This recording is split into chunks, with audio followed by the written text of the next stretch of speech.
आता बघू नागरीकरणाचे फायदे. नागरीकरणाचा पहिला फायदा आहे सामाजिक एकोपा.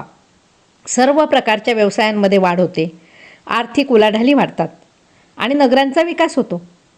विविध प्रांतातून आलेले लोक एकत्र राहू लागतात. त्यामुळे शहरामध्ये सांस्कृतिक आणि सामाजिक रूढी परंपरांची देवाणघेवाण होते. सामाजिक एकी निर्माण होते. दुसरा फायदा आहे आधुनिकीकरण. विविध प्रदेशातून आलेल्या लोकांमध्ये ज्ञान, कौशल्य आणि माहितीची सुलभपणे म्हणजे सहजपणे देवाणघेवाण होते.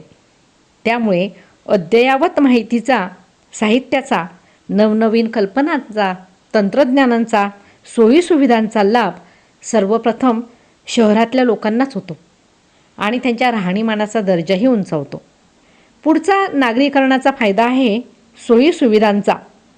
नागरी वस्तीत अनेक सोयीसुविधा होतात.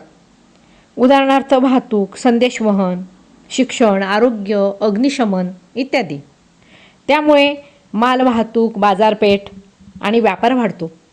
शिक्षणाचा आणि वैद्यकीय सोयीसुविधांचा लाभ घेण्यासाठी अनेक विद्यार्थी येतात, रुग्ण येतात. उदाहरणार्थ आपले पुणे शहर. आता विद्यार्थी मित्रांनो, नागरीकरणाचे जसे फायदे आहेत त्याच